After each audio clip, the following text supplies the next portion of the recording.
but that is it. Oh, there we go. There we go. It was just the suspense, the calm before the storm. Let's go. Game number 1. Ladies and gentlemen, welcome to your first game in the series between LucifroN versus PuppyPaw for Golden League. We are almost there. We're almost at the final weekend, and this series will determine who gets to be there. PuppyPaw going up against LucifroN. Both players starting out as the French and spawning in on the south side, playing in the color blue. It is LucifroN. And on the northern side, we're going to have PuppyPaw playing as the red French as well. A punishing mirror, a mirror where one mistake leads to potential disasters. You lose that first villager compared to your opponent, you start falling behind, you fall behind in night numbers, and it just snowballs out of control. Possibly the most punishing, but also the most entertaining mirror matchup to watch. Yeah, this is this can be a very difficult matchup to witness because there's so much going on typically, because obviously both civilizations have got access to the night in the second age. It means that villagers are much more likely to die in that second age, and it means that you've got action just non-stop everywhere. So I'm looking forward to seeing what players are going up to and what they're looking for. What type of openings do you think we're going to be seeing here? Obviously, School of Cavalries are coming down, but do you think it's going to be more focused around feudal? Are we going to start seeing second town centers? Are we going to see fast castles? What's the name of the game going to be here, Lidakor?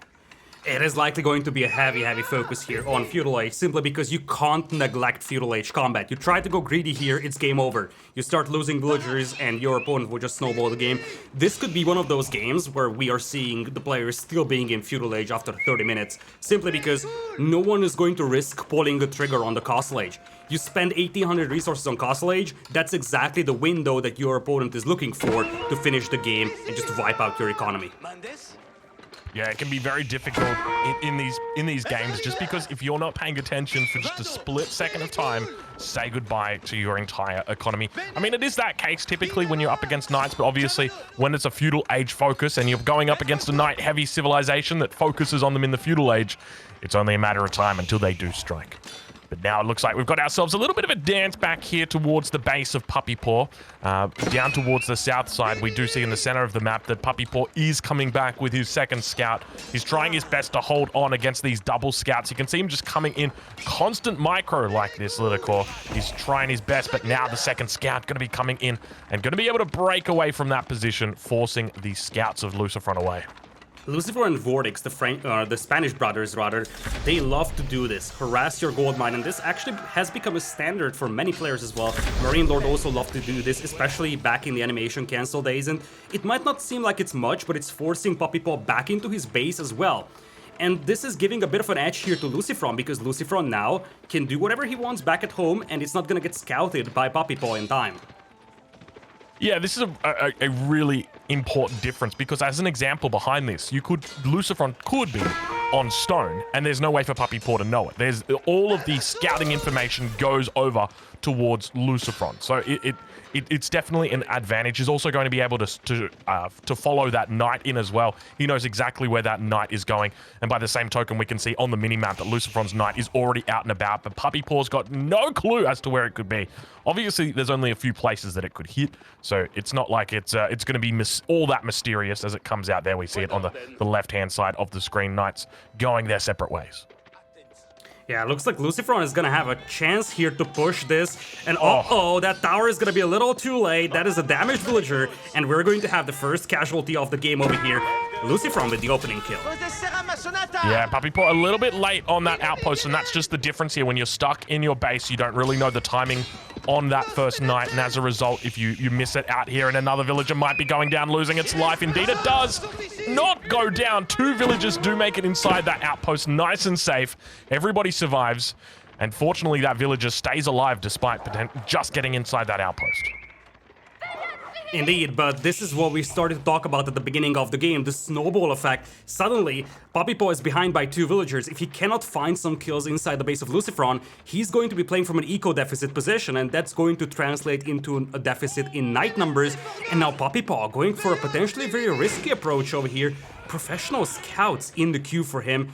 With the limited map control he has, this is insanely dangerous for him. Yeah, this is definitely a difficult spot. Going for professional scouts here is going to guarantee that his villagers are a little bit safer than the average bear. And obviously it means he's going to be able to potentially deny away hunt from his opponent, but there's a caveat to that, and that's that he's going to need to maintain militaristic control. And we can see there Salami pointing out that there's quite a bit of a food difference. The second town center going to be coming down. PuppyPaw scouts this out. You can see over to the left side of your screen, the scouts are lying in wait, just paying attention. Let's see if Salami, let's see if PuppyPaw doesn't reveal that information. He doesn't reveal that he knows to LucifroN. So behind this, you could expect that PuppyPaw would be doing something similar eventually. Spearman now out here for PuppyPaw, so he's gonna play a fairly defensive game over here, but here comes the knight once again, and that is, again, a sword being swung, and a villager dropping that on the floor. Now it's a 3 villagers lead for LucifroN, who is going for that second town center. His eco lead could be astronomical in the next few minutes. This is looking grim for PuppyPaw because, like, by the time he starts capitalizing on the professional scouts upgrade, LucifroN's eco lead is going to be monstrous. You know, I hate to say it. Oh, no, never mind. I won't say those 2 letters that I love to say. But very nice little raid coming in there from PuppyPaw. But as you mentioned, this all just comes back to that early scout opening. Because what you've got here... He doesn't have the stone yet. He needs to mine the stone, but the knight is there to harass. That's actually pretty big. Yeah, he should be okay in this position. The knight's going to be able to chase it away. But I guess the thing for me is that we've seen a number of villagers already go down for PuppyPaw. Obviously, LucifroN just lost one. But LucifroN also going to be going into that second town center. So it really leaves PuppyPaw with only one option to play. Now, obviously, he can scale with his own second town center, but he's just going to be sitting behind his enemy here. Professional scouts is going to come in, but at the same time, if his enemy is having to, or is able to go out onto the map and take those hunts for himself with a mill, then there's going to be a significant disadvantage there for PuppyPaw. Yeah, that is indeed a concern for him. The good news is that LucifroN is just now building up that town center, and there is a timing here for PuppyPaw. He's got the hunt working for him, which means that his food income is very reliable. And one thing he can do is go very aggressive, use that extra food he's getting from the hunt, and just try to limit the map control of the opponent, starve LucifroN out, because think about it this way, where would you want to place your second town center if you're LucifroN? You want it on food, because food is going to be the biggest need immediately. And if you can cut LucifroN from food, that could be a disaster for him. This being said, a couple more villagers getting picked off over here inside the base of PuppyPaw, and he needs to stop this bleeding. He can't afford to lose more villagers to raids like this, that's for sure. And you can see how much action there is on this map. It is absolutely ludicrous how much action there is here. There's raids in the base up towards the north, trying to steal away hunts at the same time, and then still do things behind that. You still got a macro, you still got a micro, you still got to queue up units, you still got to find the potential for upgrades, and then you've got to find time to breathe as well. It is just so damn difficult, but I like the way that you're thinking with regard to PuppyPaw's play here. Going into that potential 1 town center all in. He's already secured that food source. He's looking to deny it off LucifroN. It could be a nail in the coffin.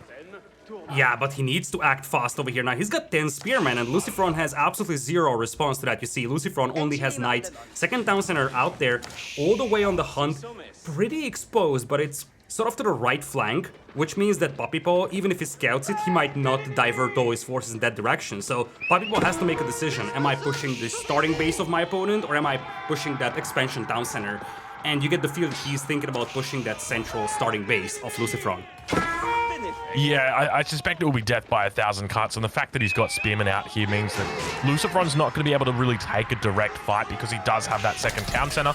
It's going to mean that more resources are invested towards his economy, whereas PuppyPaw, he's going to be able to throw the same resources at the knights. It's only the difference is that instead of spending it on villagers, that extra food, he's spending it on spearmen. So there are still plenty of raids continuing. LucifroN building up a nice little villager lead now. A difference of 7 between these 2 guys. But PuppyPaw is going to continue cleaning up the food sources, and it's going to force LucifroN onto a farm transition earlier than what he would like to, as we do indeed see farms coming down underneath the town center. That's exactly how PuppyPaw has to play this one. He needs to limit the access to food, because you see there's a lot of idols under town center, and if you don't have food, it doesn't matter that you have 2 town centers if you can't make villagers. Now, LucifroN has a pretty respectable bank, so he's not going to run out of food anytime soon, but this could be a concern for him, because if he runs out of food, his response to a knight and spearman push is going to be very slow. Like, you see, he's adding archers, but he's somewhat bottlenecked by his access to food, and that could be a growing concern for him. Still, PuppyPaw is on a big timer because he's now down by 10 villagers. He can compensate for the tiny bit here. If he gets a kill, he does get one. Keep in mind, kills at this stage, we're 11 minutes in on a 2 TC play. They're going to mean a lot less, but a nice little skewer comes in there. So even if he loses a villager or two here or there, it's going to make less of an impact than what it would have at that 5th or 6th minute when those knights were really doing that damage towards PuppyPaw's base. But the knights are continuing to come through and looking to dish out more and more damage. PuppyPaw looking pretty decent at this opening point. We can definitely see that he is somewhat pigeonholed into a specific strategy here. He is forced to go this one strategy and really go all in. And you can't help but feel if he doesn't win it within the next 7 to 8 minutes, that it's going to be just continuing to escape away from him. Did that villager go down on the other side of the wood line? Did you see that? I'm not sure if you saw that. It looked like it died through the tree. It's a... Yeah, Salami's pointing to it. He's like, yep, it did. Oh, geez. I'm not sure exactly how that happened, but archer numbers starting to build up now for LucifroN. He's up to 9 archers, more than enough to one-shot out that spearman. And we do have +1 coming through for him now as well. Yeah, I feel like that window is closing here for PuppyPaw. He's also floating 700 food, but he's lacking gold. He's also floating a lot of wood. On the other side, LucifroN now building up a respectable amount of archers that is sufficient to pick off all those spears, and LucifroN now up by 12 villagers. You get the feel that if PuppyPaw cannot make something happen in the next 1 or 2 minutes, it's gonna be story over. He's now going for siege engineering, but I'm really unsure if battering rams is gonna be the proper solution over here, because you need an army to escort it, and I don't think that PuppyPaw's army is strong enough to beat LucifroN's one and escort those rams. Yeah, we'll have to see exactly how he looks to balance it, but there are some nice little spots out here that he can begin to push. Villagers sitting out on that farm or on that mill, just very open and exposed. But a couple knights going to be heading in towards this second town center, looking for a charge. Villagers going to be able to jump inside that town center. They do get their charge off, but fortunately the villagers both survive. Knights going to be heading back out the other way. We still see that those villagers on the north side of the base for LucifroN happily gathering up.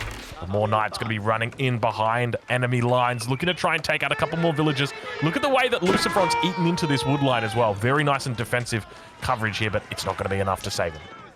Yeah, a bit of a battle in the middle unfolding over here. Archers dancing back and forth. And, oh, Salami. Oh, yeah, there we go. First battering ram out there.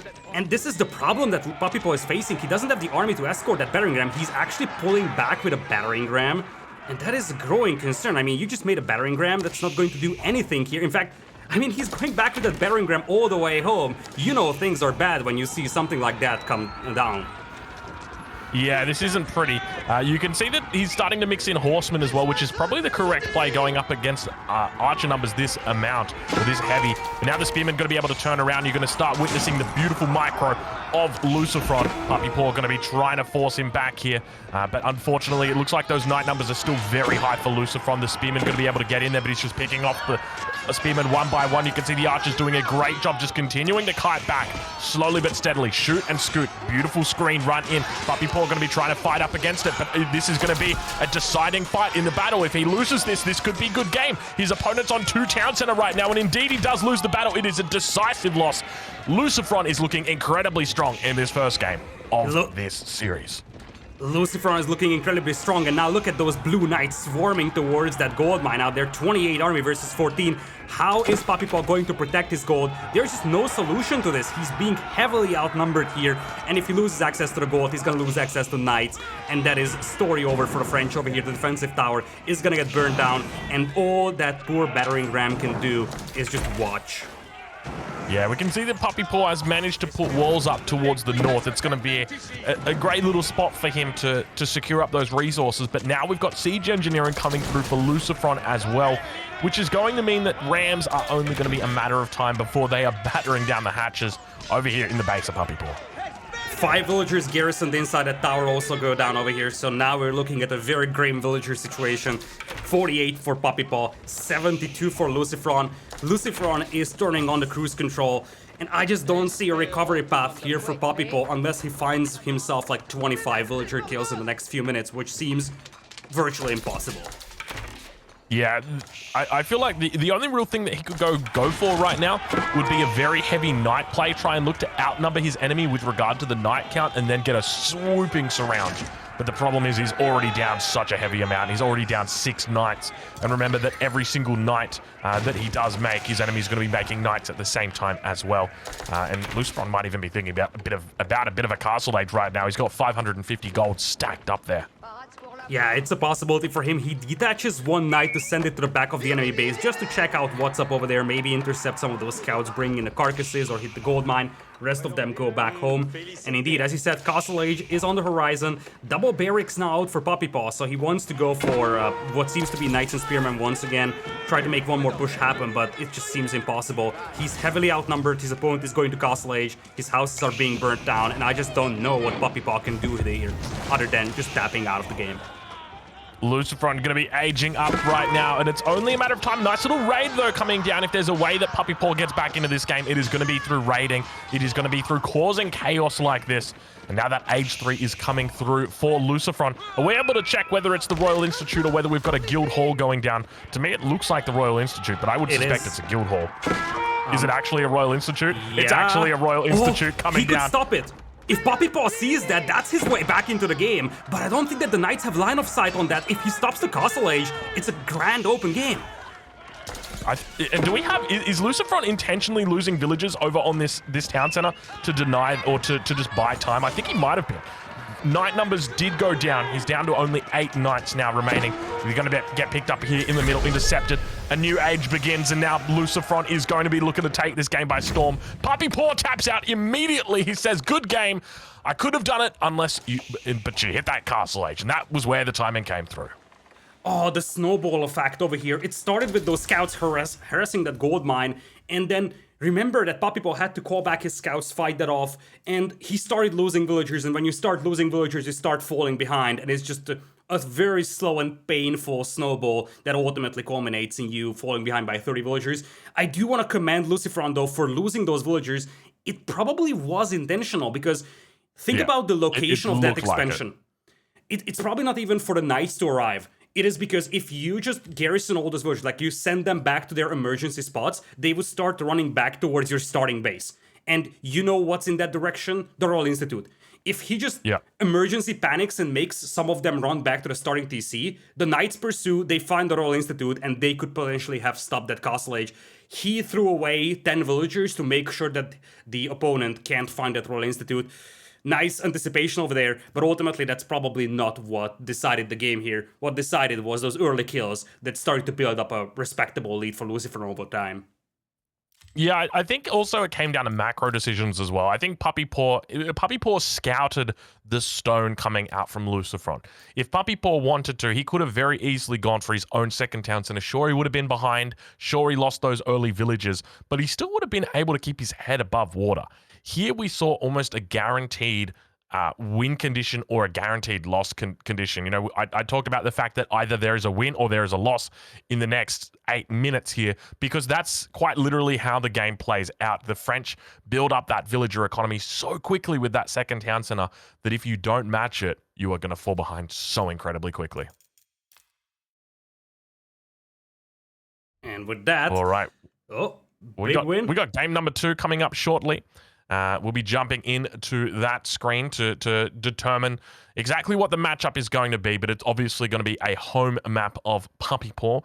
We're just working things out behind the scenes at the moment, but nice little quick game there. Obviously, yesterday, I understand there was a French mirror that went for an hour. Is that right? Was it a French mirror? No, was it French versus Russ, maybe?